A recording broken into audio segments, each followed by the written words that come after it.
दिन में मैथुन करते हैं, शास्त्रीय मर्यादा में दिन में मैथुन करना निषेध है। जो रात्रि में पराई स्त्री से मैथुन करते हैं, दिन में चाहे अपनी स्त्री क्यों ना हो, मैथुन निषेध है। और जो इसीलिए महाभारत में एक प्रसंग आता है, एक ऋषि को उनकी पत्नी ने दिन में बहुत प्रेरित किया। उनका नाम हमें तो स्मरण नहीं आ रहा, किंदम, हाँ ऐसे कुछ नाम था।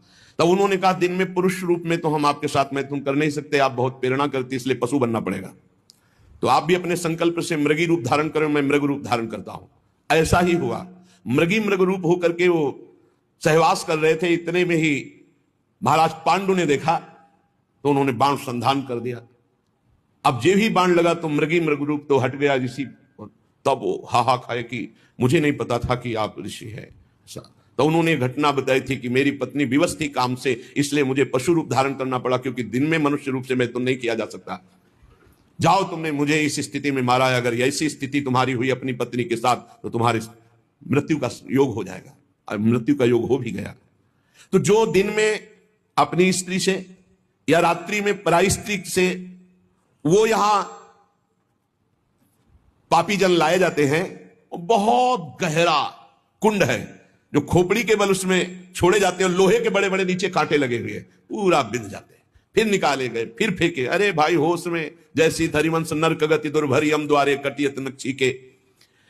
और जो सदैव नई नई भोग प्रवृत्ति के लिए नवीन नवीन स्त्रियों को फंसाते रहते हैं और उनसे सहवास करते हैं। तो यहां एक बहुत बड़ा वृक्ष है सेमर का जैसा, और उसमें बहुत भी विषैले कांटे हैं। उस पापी को उसमें जबरदस्ती खींचा जाता है, बार बार नीचे बार बार ऊपर, करो आलिंगन। अधिक मात्रा में वो खून से लथपथ होकर जहरीले कांटे लगने से व्याकुल होकर त्राहिमाम पुकारता है।